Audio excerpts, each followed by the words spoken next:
मेरे प्यारे देशवासियों, नमस्कार। आज हम एक बार फिर मन की बात के लिए एक साथ जुड़ रहे हैं।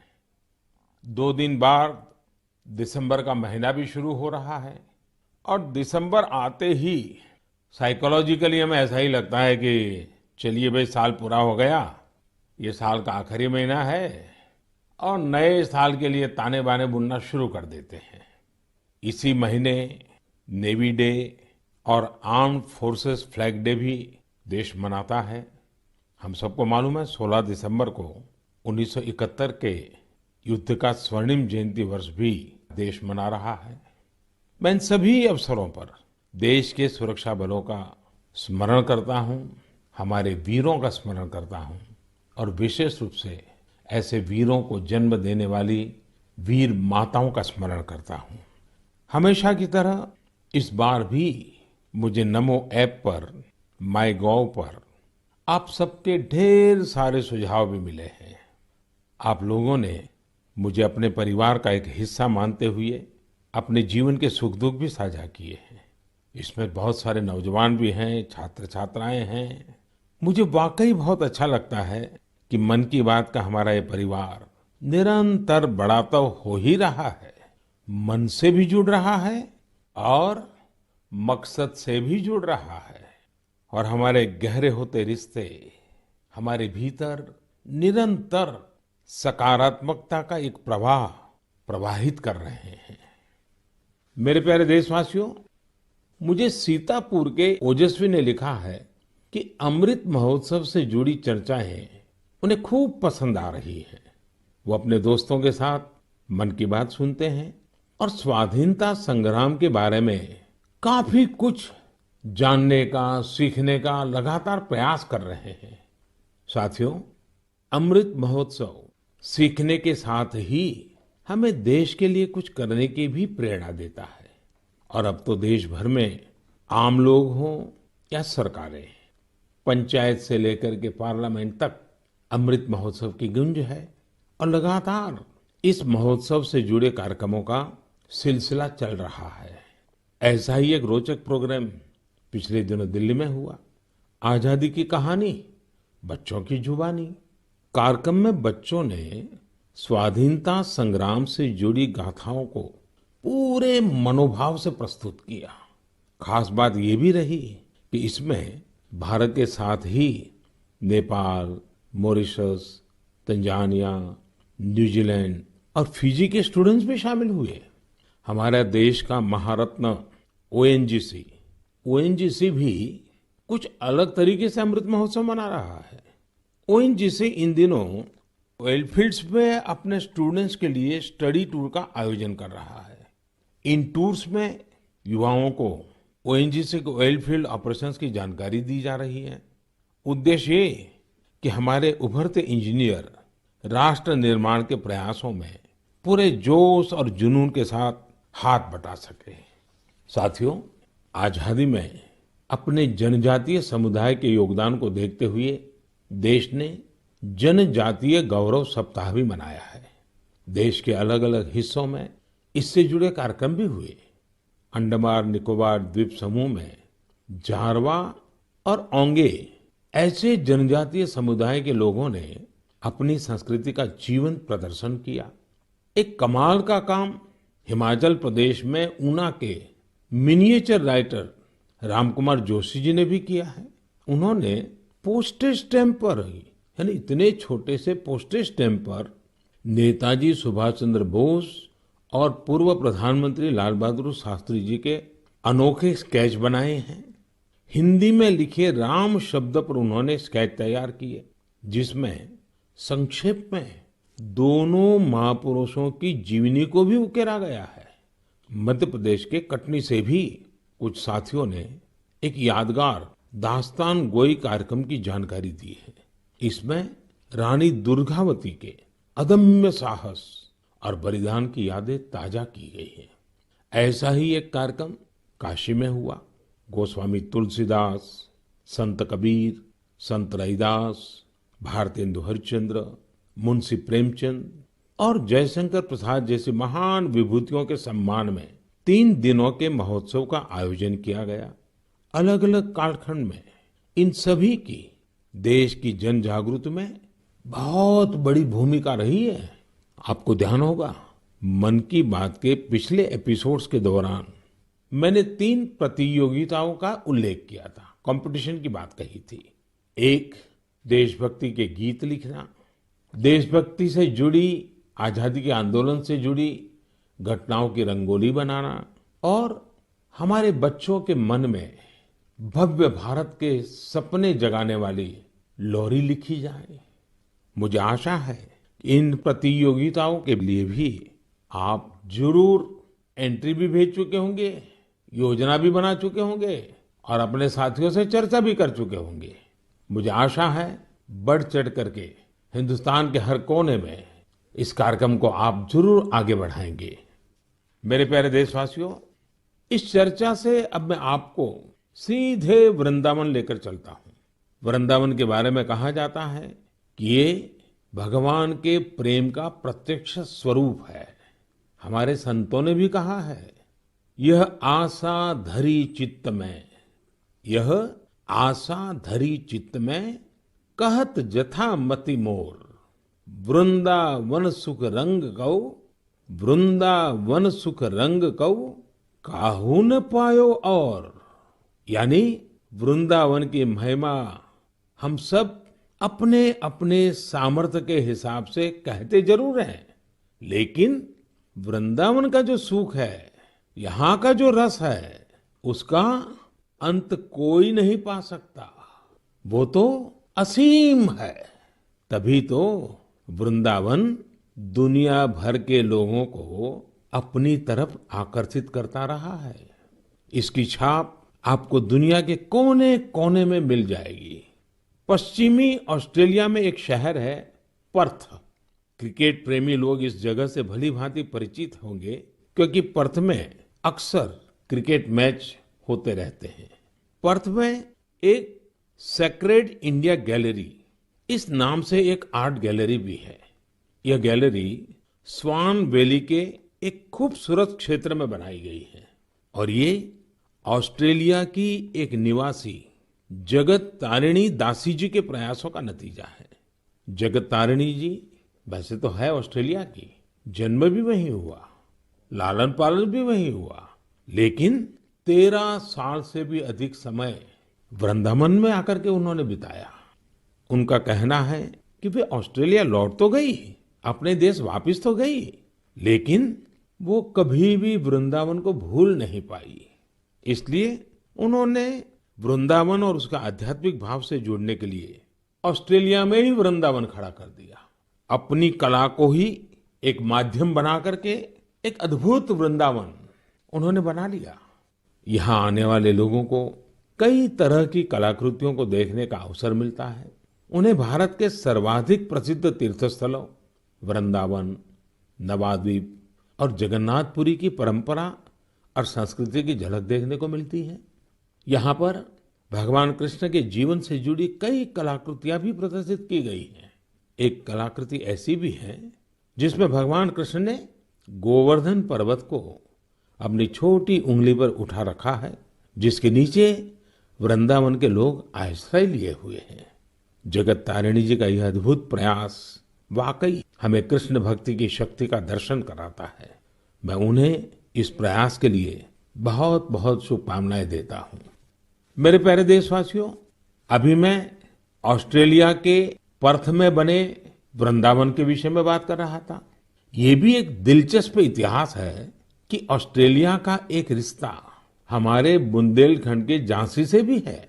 दरअसल झांसी की रानी लक्ष्मीबाई जब ईस्ट इंडिया कंपनी के खिलाफ कानूनी लड़ाई लड़ रही थी, तो उनके वकील थे जॉन लैंग।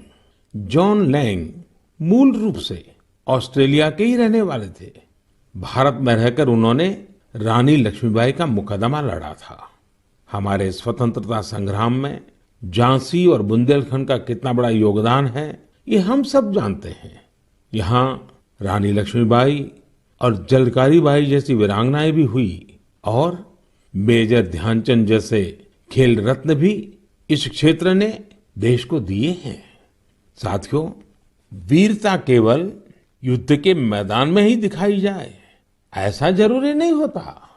वीरता जब एक व्रत बन जाती है और उसका विस्तार होता है तो हर क्षेत्र में अनेकों कार्य सिद्ध होने लगते हैं।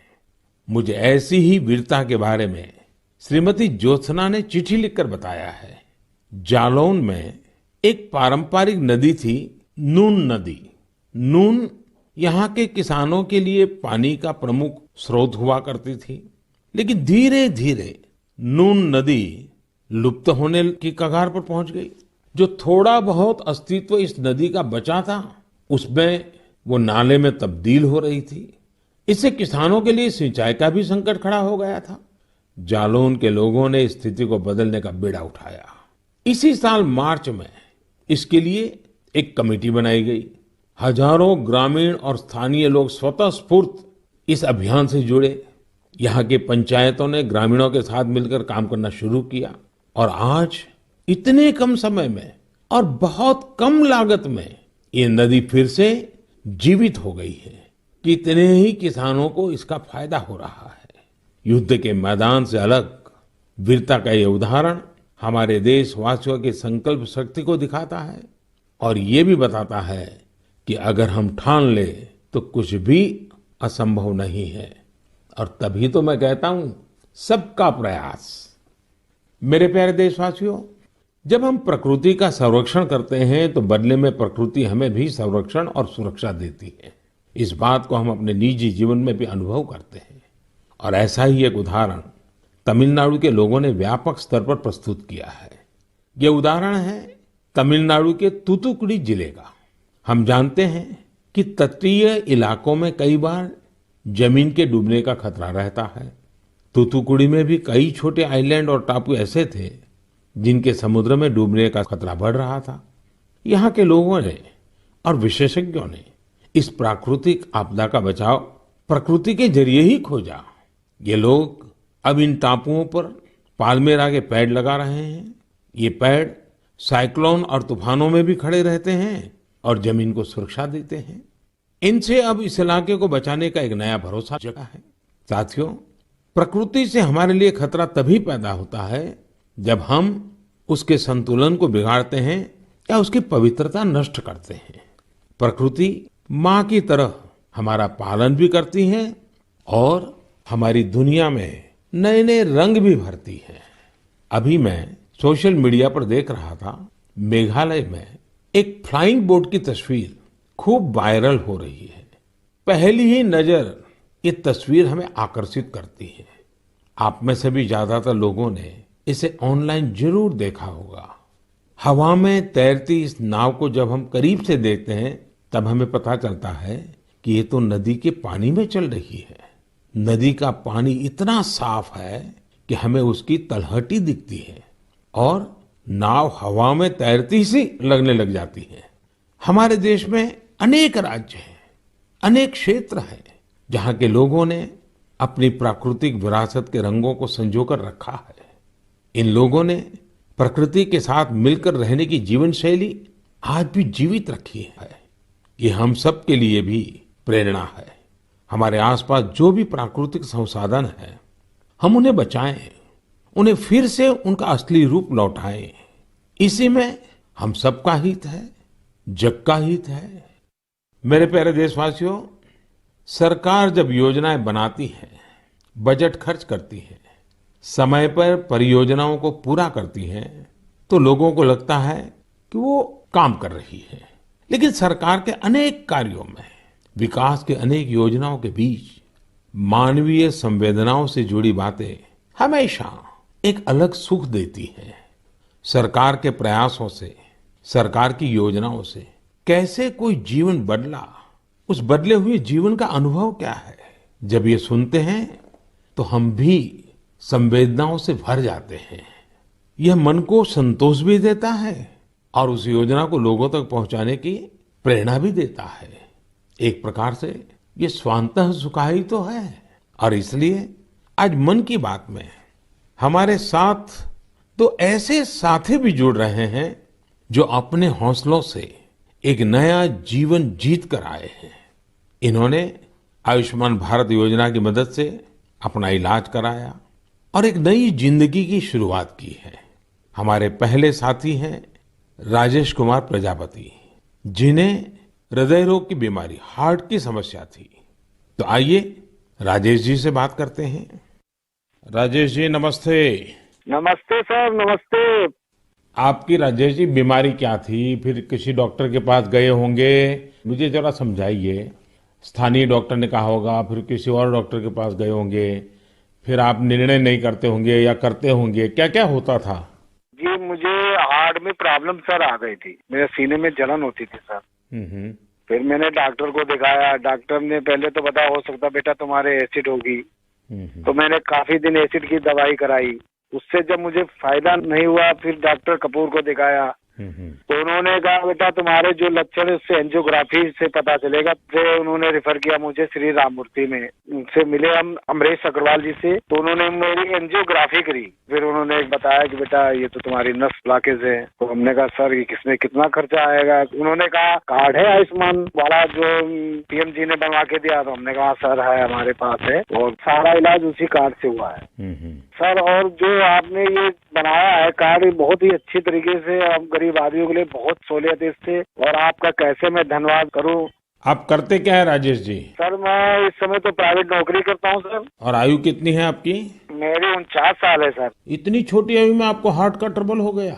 हाँ जी सर, क्या बताएं अब। आपके परिवार में भी पिताजी को या किसी माताजी को या इस प्रकार का पहले रहा है कि? नहीं सर, किसी को नहीं था सर, ये पहला है हमारे साथ ही हुआ है। ये आयुष्मान कार्ड भारत सरकार या कार्ड देती है गरीबों के लिए, एक बहुत बड़ी योजना है, तो ये आपको पता कैसे चला? सर ये तो इतनी बड़ी योजना है, गरीब आदमी बहुत इससे बेनिफिट मिलता है। वो इतना खुश है सर। हमने तो हॉस्पिटल में देखा कि इस कार्ड से कितना लोगों को सहूलियत मिलती है। जब डॉक्टर से कहता कार्ड मेरे पास है सर, तो डॉक्टर कहता ठीक वो कार्ड लेके आइए, मैं उसी कार्ड से आपका इलाज कर दूंगा। अच्छा, कार्ड न होता तो आपको कितना खर्चा बोला था डॉक्टर ने? डॉक्टर साहब ने कहा तो बेटा इसमें बहुत सारा खर्चा आएगा बेटा, अगर कार्ड नहीं होगा। तो मैंने कहा सर कार्ड तो है मेरे पास। तो उन्होंने कहा तुरंत आप दिखाइए। तो हमने तुरंत दिखाया, उसी कार्ड से सारा इलाज मेरा किया गया। मेरे एक पैसा नहीं कर चुका, सारी दवाइयाँ भी उसी कार्ड से निकाली गई हैं। तो राजेश जी आपको अभी संतोष है, तबीयत ठीक है? जी सर, आपका बहुत बहुत धन्यवाद सर। और आपकी उम्र भी इतनी लंबी हो कि हमेशा सत्ता में ही रहे। हमारे परिवार के लोग भी आपसे इतना खुश हैं, हम क्या कहें आपसे। राजेश जी आप मुझे सत्ता में रहने की शुभकामना मत दीजिए। मैं आज भी सत्ता में नहीं हूँ और भविष्य में भी सत्ता में जाना नहीं चाहता हूँ। मैं सिर्फ सेवा में रहना चाहता हूँ। मेरे लिए ये पद, ये प्रधानमंत्री, सारी चीजें ये सत्ता के लिए है ही नहीं भाई, सेवा के लिए है। सेवा ही तो चाहिए हम लोगों को, और क्या। देखिए गरीबों के लिए ये आयुष्मान भारत योजना ये अपने आप में जी सर बहुत बढ़िया चीज है। लेकिन देखिए राजेश जी आप हमारा एक काम कीजिए, करेंगे? जी बिल्कुल करेंगे सर। देखिए होता क्या है कि लोगों को इसका पता नहीं होता है। आप एक जिम्मेवारी निभाइए, ऐसे जितने गरीब परिवार हैं आपके आसपास, उनको अपनी ये कैसे आपको लाभ हुआ, कैसे मदद मिली, ये बताइए। बिल्कुल बताएंगे सर। और उनको कहिए कि वे भी ऐसा कार्ड बनवा लें, ताकि परिवार में पता नहीं कब क्या मुसीबत आ जाए। और आज गरीब दवाई के कारण परेशान रहे, ये तो ठीक नहीं है। अब पैसों के कारण वो दवाई न ले या बीमारी का उपाय न करे, तो ये भी बड़ी चिंता का विषय है। और गरीब को तो क्या होता है, जैसे आपको ये हार्ट का प्रॉब्लम हुआ तो कितने महीने तक आप काम ही नहीं कर पाए होंगे। अब तो 10 कदम नहीं चल पाते, जीना नहीं चल पाते थे सर। बस तो आप राजेश जी मेरे एक अच्छे साथी बनके जितने गरीबों को आप ये आयुष्मान भारत योजना के संबंध में समझा सकते हैं, वैसे बीमार लोगों की मदद कर सकते हैं। देखिए आपको भी संतोष होगा और मुझे बहुत खुशी होगी कि चलिए भाई एक राजेश जी की तबीयत तो ठीक हुई, लेकिन राजेश जी ने सैकड़ों लोगों की तबीयत ठीक करवा दी। ये आयुष्मान भारत योजना ये गरीबों के लिए है, मध्यम वर्ग के लिए है, सामान्य परिवारों के लिए है। तो घर घर इस बात को पहुंचाएंगे आप? बिल्कुल पहुंचाएंगे सर। हम तो वहीं 3 दिन रुके ना हॉस्पिटल में सर, तो बेचारे बहुत लोग आए, सारी सुविधाएं उनको बताई, कार्ड होगा तो फ्री में हो जाएगा। चलिए राजेश जी आप अपने आप को स्वस्थ रखिए, थोड़ी शरीर की चिंता करिए, बच्चों की चिंता कीजिए और बहुत प्रगति कीजिए। मेरी बहुत शुभकामनाएं हैं आपको। साथियों हमने राजेश जी की बातें सुनी। आइए अब हमारे साथ सुख देवी जी जुड़ रही हैं।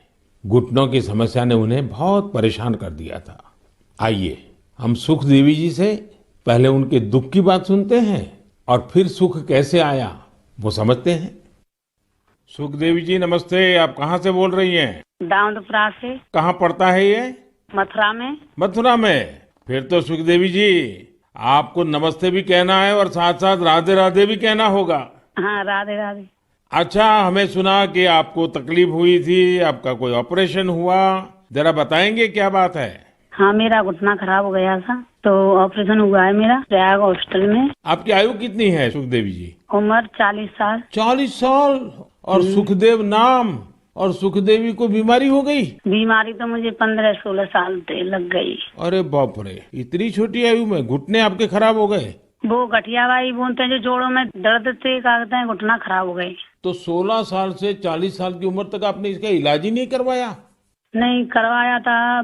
दर्द की दवाई खाते रहे, छोटे मोटे डॉक्टरों ने कहते, देसी दवाई है, वैसी दवाई है, थैला छाप डॉक्टरों ने कहते, उनसे घुटना चलवे पे ही खराब हो गई। 1-2 किलोमीटर पैदल चली मैं तो घुटना खराब हो गई मेरी। तो सुखदेव जी ऑपरेशन का विचार कैसे आया? उसके पैसों का क्या प्रबंध किया, कैसे बना ये सब? मैंने वो आयुष्मान कार्ड से इलाज करवाया है। तो मैंने आपको आयुष्मान कार्ड मिल गया था? हाँ। और आयुष्मान कार्ड से गरीबों को मुफ्त में उपचार होता है, पता था? स्कूल में मीटिंग हो रही थी, माँ से हमारे पति को पता चला तो कार्ड बनवाया मेरे नाम से। हाँ। फिर इलाज करवाया कार्ड से और मैंने कोई पैसा नहीं लगाया, कार्ड से ये इलाज हुआ है मेरा, खूब बढ़िया इलाज हो गया है। अच्छा, डॉक्टर ने पहले अगर कार्ड न होता तो कितना खर्चा बताते थे? 2.5 लाख रुपए, 3 लाख रुपए। 6-7 साल से पड़ी हूँ खाट में। ये कहती थी ये भगवान मुझे ले तो मुझे नहीं जीना। 6-7 साल से खाट में थी? बाप रे बाप। हाँ। ओहो। बिल्कुल उठा बैठा नहीं जाते, बच्चे बैठाते। तो अभी आपका घुटना पहले से अच्छा हुआ है? खूब घूमती हूँ, फिरती हूँ, किचन का काम करती हूँ, घर का काम करती हूँ, बच्चों को खाना बना के देती हूँ। तो मतलब आयुष्मान भारत का कार्ड आपको सचमुच में आयुष्मान बना दिया। बहुत बहुत धन्यवाद। आपकी योजना की वजह से ठीक हो गई, अपने पैरों पे खड़ी हो गई। तब तो बच्चों को भी आनंद आता होगा। हाँ जी, बच्चों को तो बहुत ही परेशानी होती थी, अब माँ परेशान है तो बच्चा भी परेशान है। देखिए, हमारे जीवन में सबसे बड़ा सुख हमारा स्वास्थ्य ही होता है। ये सुखी जीवन सबको मिले, यही आयुष्मान भारत की भावना है। चलिए सुखदेवी जी, मेरी आपको बहुत बहुत शुभकामनाएं। फिर से एक बार आपको राधे राधे। राधे राधे, नमस्ते। मेरे प्यारे देशवासियों, युवाओं से समृद्ध हर देश में 3 चीजें बहुत मायने रखती हैं और वही तो कभी कभी युवा की सच्ची पहचान बन जाती है। पहली चीज है आइडियाज और इनोवेशन, दूसरी है जोखिम लेने का जज्बा और तीसरी है कैन डू स्पिरिट, यानी किसी भी काम को पूरा करने की जिद, चाहे परिस्थितियां कितनी भी विपरीत क्यों ना हो। जब ये तीनों चीजें आपस में मिलती हैं तो अभूतपूर्व परिणाम मिलते हैं, चमत्कार हो जाते हैं। आजकल हम चारों तरफ सुनते हैं स्टार्टअप स्टार्टअप स्टार्टअप। सही बात है, ये स्टार्टअप का युग है और ये भी सही है कि स्टार्टअप की दुनिया में आज भारत विश्व में एक प्रकार से नेतृत्व कर रहा है। साल दर साल स्टार्टअप को रिकॉर्ड निवेश मिल रहा है। ये क्षेत्र बहुत तेज रफ्तार से आगे बढ़ रहा है। यहाँ तक कि देश के छोटे छोटे शहरों में भी स्टार्टअप की पहुंच बढ़ी है। आजकल यूनिकॉर्न शब्द खूब चर्चा में है। आप सबने इसके बारे में सुना होगा। यूनिकॉर्न एक ऐसा स्टार्टअप होता है जिसका वैल्यूएशन कम से कम $1 बिलियन होता है, यानी करीब करीब 7,000 करोड़ रुपए से ज्यादा। साथियों, साल 2015 तक देश में बमुश्किल 9 या 10 यूनिकॉर्न हुआ करते थे। आपको ये जानकर बेहद खुशी होगी कि अब यूनिकॉर्न्स की दुनिया में भी भारत तेज उड़ान भर रहा है। एक रिपोर्ट के मुताबिक इसी साल एक बड़ा बदलाव आया है। सिर्फ 10 महीनों में ही भारत में हर 10 दिन में एक यूनिकॉर्न बना है। ये इसलिए भी बड़ी बात है क्योंकि हमारे युवाओं ने ये सफलता कोरोना महामारी के बीच हासिल की है। आज भारत में 70 से अधिक यूनिकॉर्न हो चुके हैं। यानी 70 से अधिक स्टार्टअप ऐसे हैं जो 1 बिलियन से ज्यादा के वैल्यूएशन को पार कर गए हैं। साथियों, स्टार्टअप की इस सफलता के कारण हर किसी का उस पर ध्यान गया है और जिस प्रकार से देश से विदेश से निवेशकों से उसे समर्थन मिल रहा है, शायद कुछ साल पहले उसकी कोई कल्पना भी नहीं कर सकता था।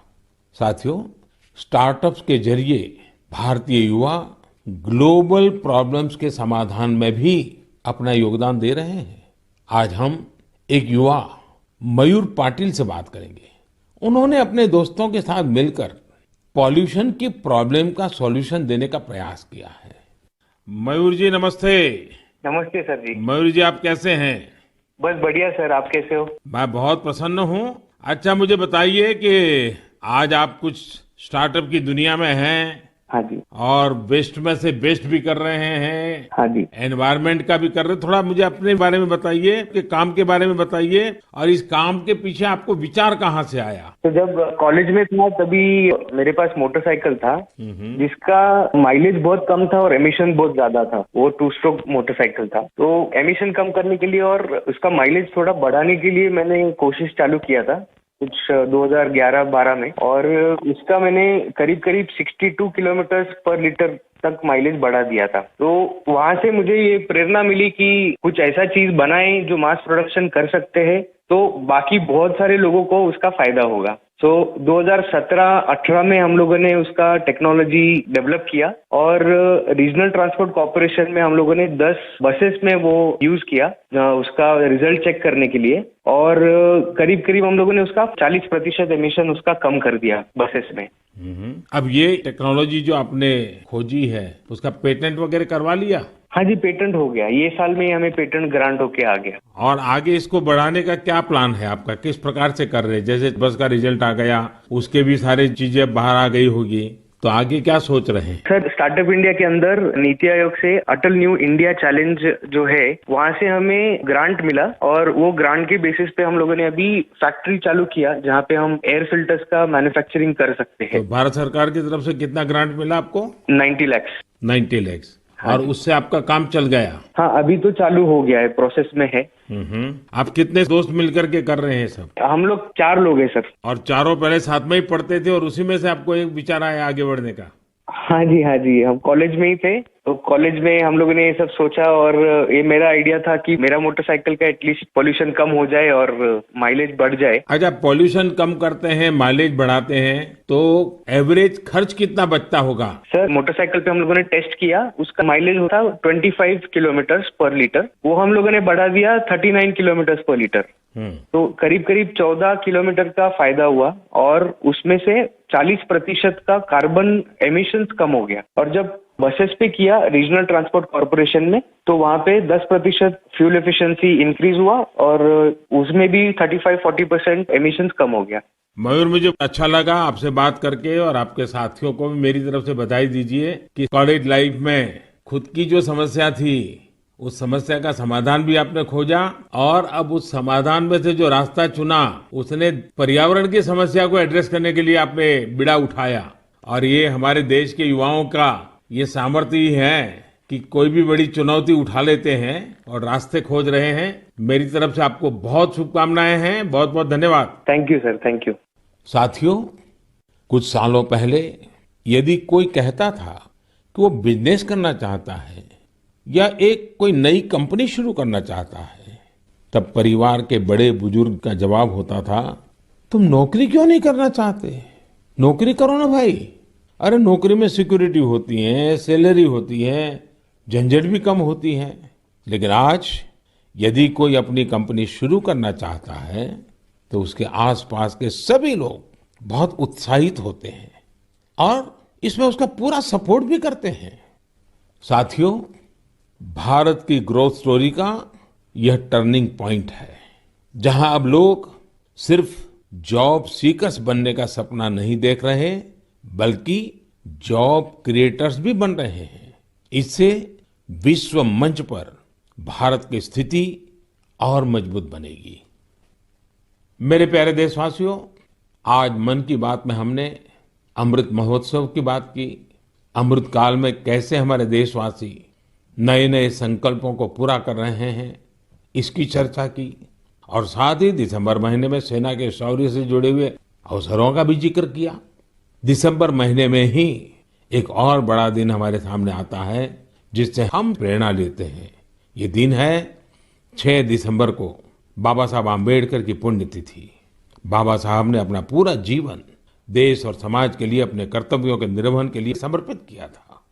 हम देशवासी ये कभी न भूलें कि हमारे संविधान की मूल भावना, हमारा संविधान हम सभी देशवासियों से अपने अपने कर्तव्यों के निर्वहन की अपेक्षा करता है। तो आइए हम भी संकल्प लें कि अमृत महोत्सव में हम कर्तव्यों को पूरी निष्ठा से निभाने का प्रयास करेंगे। यही बाबा साहब के लिए हमारी सच्ची श्रद्धांजलि होगी। साथियों, अब हम दिसंबर महीने में प्रवेश कर रहे हैं। स्वाभाविक है अगली मन की बात 2021 की, इस वर्ष की आखिरी मन की बात होगी। 2022 में फिर से यात्रा शुरू करेंगे और मैं हाँ, आपसे ढेर सारे सुझावों की अपेक्षा करता ही रहता हूं, करता रहूंगा। आप इस साल को कैसे विदा कर रहे हैं, नए साल में क्या कुछ करने वाले हैं, ये भी जरूर बताइए। और हाँ, ये कभी मत भूलना, कोरोना अभी गया नहीं है। सावधानी बरतना हम सबकी जिम्मेवारी है। बहुत बहुत धन्यवाद।